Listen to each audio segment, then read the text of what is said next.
तो सर अभी लाइक पता चला कि क्यों प्रॉपर्टीज़ में क्या क्या देखना चाहिए।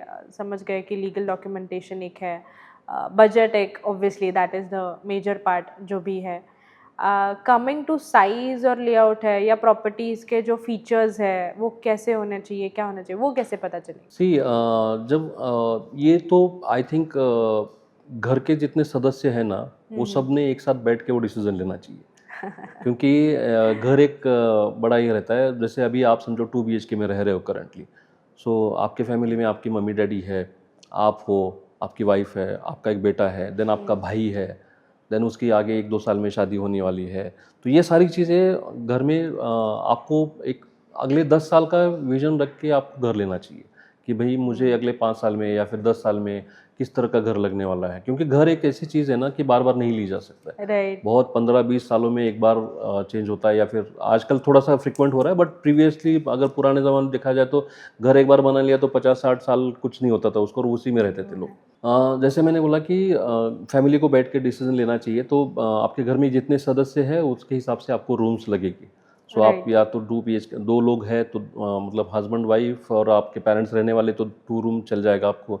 अगर आपका बेटा है, बेटा या बेटी है छोटी, तो एक छोटा रूम भी लगेगा उसके लिए रहने के लिए। तो उस टाइम पे आप 2.5 का भी एक कंसेप्ट है जहाँ पे छोटी रूम आ जाती है, या फिर 3 BHK में भी आप जा सकते हो अकॉर्डिंग टू योर बजट। अगर आपके पेरेंट्स के साथ साथ आपके भाई भी रहते तो आपको फिर 3 या 4 BHK बड़े लार्ज अपार्टमेंट में जाना चाहिए। तो उस हिसाब से राइट। आप डिसीजन ले सकते हो। राइट। और प्रॉपर्टी के फीचर्स जो है वो फीचर्स कैसे? आजकल अगर देखा जाए ना, तो फीचर्स के बारे में अगर देखा जाए तो टाउनशिप्स ज़्यादा लोग प्रीफर करते हैं। ओके। टाउनशिप में क्या होता है, सारी फैसिलिटीज़ आ जाती है, लाइक वाटर्स की फैसिलिटीज़ आ जाती है, इलेक्ट्रिसिटी फैसिलिटी टाउनशिप की ओन फैसिलिटीज़ रहती है। या फिर आप छोटे प्रोजेक्ट्स में भी जा सकते हो जहाँ पे 5 एकड़ 10 एकड़ के प्रोजेक्ट्स रहते हैं, जहाँ पे सारी एमिनिटीज़ रहती है, लाइक स्पोर्ट्स एमिनिटीज़ वहाँ पे सारी होनी चाहिए, जो बच्चों के लिए खेलने के लिए बहुत इंपॉर्टेंट है। सेकंडली आपका स्विमिंग पूल, जिम, ये जिम तो बहुत इंपॉर्टेंट है, बिकॉज आप आज की डेट में इतना स्ट्रेसफुल लाइफ हो गया है कि हर एक को जिम में जाना चाहिए। तो उसके हिसाब से अपने सोसाइटी के अंदर ही जिम रहेगी तो बहुत ज़्यादा हेल्प करता है। देन वॉकिंग ट्रैक हो गया, या फिर और भी बहुत सारी चीज़ें हैं जो इसमें देखना चाहिए। देखना तो चाहिए। ये सारी चीज़ें अगर जहाँ पे फैसिलिटीज़ अवेलेबल है वहाँ पे आपका घर होना बहुत ज़रूरी है। और राइट। यही एक राइट। रीज़न राइट है सर। जहाँ पे ये सारी चीज़ें है अवेलेबल, फैसिलिटीज़ अवेलेबल है, वो प्रॉपर्टीज़ एप्रिसिएट भी बहुत जल्दी करती है rather than single storey buildings. Right. Right. Right. मतलब घर खरीदना आसान नहीं है, ये नहीं है, बराबर है। नहीं है, नहीं है। और मतलब ये 6-7 पॉइंट्स उसमें आ जाते हैं जिसमें सच्ची में बहुत ज़्यादा मतलब उसका थिंक करना पड़ेगा, रादर व्हाटएवर इट इज़। ये पूरे स्टेप्स है, मैं ये बोल सकती हूँ कि दीज आर 7 स्टेप्स जो आपने बताए हैं, वो ध्यान में रखे ही घर खरीदना चाहिए। तब करेक्ट, जाके आप सुकून से उस घर में एंट्री कर सकते हो। Correct, correct, correct. Right sir. So अभी तो समझ में आ गया है कि घर खरीदना मुश्किल है, बट नामुमकिन तो बिल्कुल नहीं है। इनके सिर्फ वी फॉलो दी 7 स्टेप्स तो पक्का हम खरीद ही सकते हैं। बहुत अच्छी जानकारी मिल गई है सर। सो घर खरीदने से पहले बहुत सारे सवाल आते हैं और आपने वो स्टेप बाय स्टेप सब क्लियर कर दिए हैं। अब घर खरीदना सच्ची में बहुत आसान हो जाएगा अगर ये सारे स्टेप्स हम कवर करेंगे। अब दूसरा ये आता है सर, घर खरीदने के लिए Pune is the best location, ऐसे बहुत बार सुना है, but why only Pune? Like real estate का ऐसा क्या है कि we should invest in Pune? बहुत सारे रीजंस है पुणे में इन्वेस्ट करने के लिए। एक ही रीज़न नहीं या फिर 2 ही रीजन नहीं, बहुत सारे रीजंस है। लाइक सबसे पहला, मैं खुद पुणे में रहता हूँ तो मुझे पता है कि क्या है, बट मैं एक बार बोलना चाहूँगा आपको कि सबसे पहला आता है यहाँ पे सीनिक माउंटेन्स है, जो सिटी के सराउंडेड है। ठीक राइट। है, क्लीन एयर है, वेदर बहुत अच्छा रहता है यहाँ का। मतलब ऑल वेदर्स, मतलब तीनों जो यहाँ पे ऋतु रहते हैं वो सारे बहुत अच्छे रहते हैं, जहाँ पे लोगों को परेशानी नहीं होती। बाकी अगर सिटीज़ देखी जाए तो कहीं पे बारिश बहुत ज़्यादा होती है, कहीं पे धूप बहुत ज़्यादा रहता है, या फिर कहीं पे ठंड बहुत ज़्यादा रहती है। तो यहाँ पे वैसा नहीं है, बहुत ही प्लेजेंट एनवायरनमेंट रहता है पुणे सिटी का, जो सबसे इम्पोर्टेंट माना जाता है रहने के लिए। सो पहले भी अगर देखा जाए तो पुणे सिटी पहले रिटायरमेंट सिटी के हिसाब से देखा जाता था, बट अभी वैसा नहीं रहा है। राइट। सो राइट। यहाँ पे राइट। अभी ये जो मैंने अभी बताया वो 2-3 रीजंस जो है, माउंटेन्स, क्लीन एयर, देन बहुत ही ये सब है। सीनिक माउंटेन्स, नेचर बहुत अच्छा है पुणे का, वो तो है ही। और क्या बता सकते इसके हो साथ साथ मैं बताना चाहूँगा, इंडस्ट्रीज़ में पहले पुणे में मैन्युफैक्चरिंग इंडस्ट्रीज़ तो पहले से थी ही। नई ऑटोमोबाइल इंडस्ट्री भी काफ़ी टाइम हो गया पुणे में आई है, जैसे रांजनगांव हो गया, चाकन हो गया, इस लोकेशंस में काफ़ी बड़ी बड़ी इंडस्ट्रीज़ है यहाँ पे। इसके अलावा जो अभी रिसेंटली पिछले कुछ सालों से आईटी इंडस्ट्री भी बहुत ज़ोरों से यहाँ पे आई है, जिसकी वजह से यहाँ पे जॉब्स बहुत सारी ओपनिंग्स आई है। आईटी में बहुत सारे जॉब्स अवेलेबल है और कर रहे लोग। सो ये 2-3 फैक्टर्स भी बहुत काम करते हैं यहाँ पे। पुणे एक एजुकेशनल हब के नाम से भी जाना जाता है। यहाँ पे यूनिवर्सिटीज़ भी बहुत अच्छी है, एजुकेशन भी बहुत अच्छा है।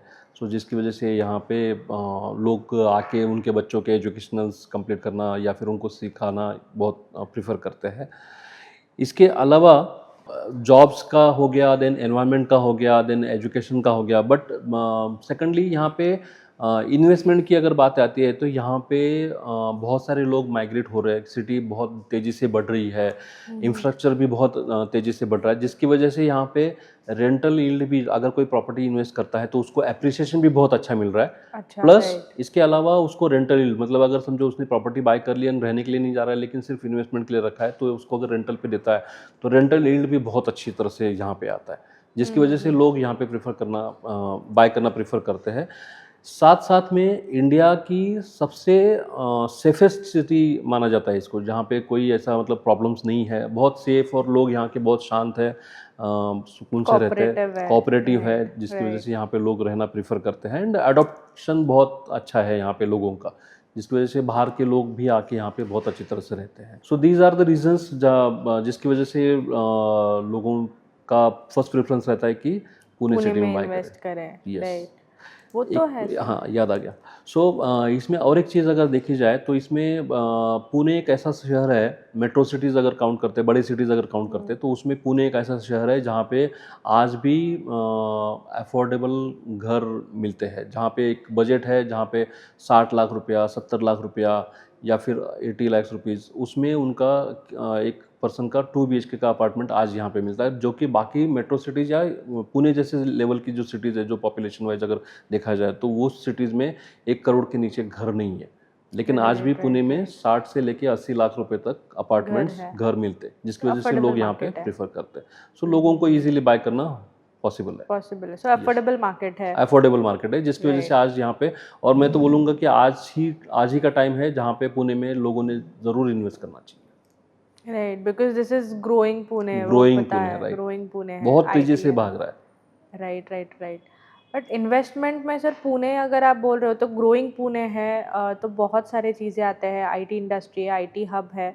अब इसमें दो चीज़ें हैं जो अंडर कंस्ट्रक्शन है और रेडी टू मूव भी है, तो फिर कौन सा चूज़ करना चाहिए in case if we want to invest in Pune? ये बहुत ही महत्वपूर्ण क्वेश्चन है एक्चुअली। इसमें कैसा है कि आपके पास दोनों ऑप्शंस अवेलेबल है, ready to move options available है, एंड अंडर कंस्ट्रक्शन या फिर प्री लॉन्च वाले भी ऑप्शंस अवेलेबल है। ये टोटली डिपेंड करता है आपके ऊपर कि आप किस तरह से पैसा निवेश करना चाहते हो, इन्वेस्ट करना चाहते हो जिसमें।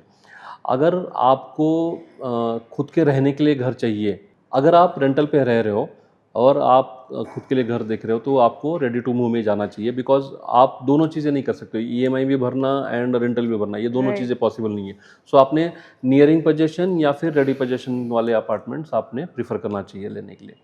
एंड अगर आपके पास ऑलरेडी एक घर है एंड आपको अगर पैसा है आपके पास एंड आपको लोन भी मिल रहा है, तो देन आपने इन्वेस्टमेंट के हिसाब से देखना चाहिए, जहाँ पे प्री लॉन्च वाले ऑप्शंस बहुत अच्छे हैं पुणे के अंदर, जहाँ पे प्रॉपर्टी जस्ट स्टार्ट हुई है बिकना या फिर बनना चालू हो गया, उस टाइम पे आप इन्वेस्ट करिए, आपको रिटर्न्स काफ़ी अच्छे आते हैं, जो कि रेडी पोजीशन प्रॉपर्टीज में रिटर्न्स आते नहीं, बिकॉज रेडी पोजीशन में क्या होता है कि वो ऑलरेडी मैच्योर होती रहती है एंड उसमें एक सर्टन लेवल का प्राइस अप्रिसिएशन ऑलरेडी हुआ रहता है, जहाँ पे आपको ये नहीं मिलता है और थोड़ी महंगी मिलती है। जहाँ पे प्री लॉन्च प्रॉपर्टी आपको जस्ट अभी शुरुआत होती है उस लोकेशन में या फिर वहाँ पे, तो उसमें अप्रिसिएशन अच्छा मिलता है आपको। ओके।